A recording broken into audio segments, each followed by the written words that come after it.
Hello everyone. We have a question which says that sketch the graph y is equals to 2x plus 1. Very simple. As you can see, I have taken two sets of values. One set of values is with an equation y is equals to 2x plus 1 without a modulus sign, and the second one is with modulus, which is actually the question.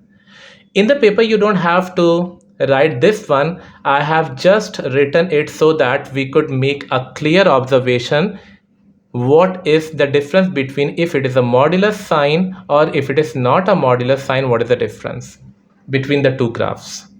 So by looking at the values of x, I have taken some dummy values like negative, 0 and positive. It is observed that when there was no modulus sign, we could have a positive value of y as well as a negative value of y.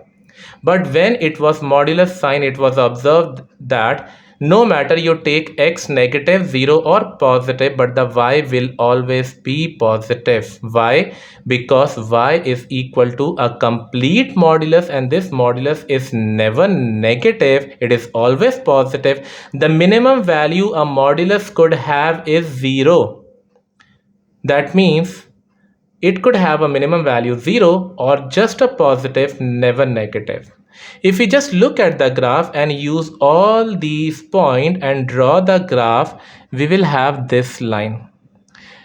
As you can see, I have drawn this line as straight and the next as dotted line because this area is common for both of them. As you can see over here, when I took x as 0, y was 1. Same over here, x0, y1. When I took x1, y3, x1, y3. When I took x2, y5, x2, y5. So these are basically the 3 points which are actually on the line, and this line is common for both of them. But when it came to like -1, -2, -3, when I took as -1, from here I got y also as negative. When I took -2, -3, I got y as negative. That is why I have drawn a dotted line. Why? Because this is not the actual graph that you have to draw in the paper. This is just for a learning purpose and observation purpose. This I have made.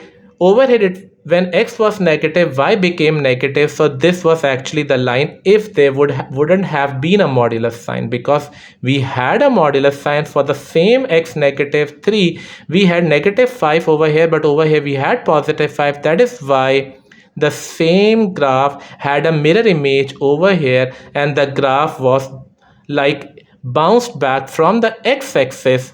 Reason? Because the modulus is never negative. That is why the graph is touching the x-axis and bouncing back. So the actual graph that you have to draw in the paper is not this dotted line, not this working. You simply have to work this one and draw this graph so that you could end up with complete 100% correct graph.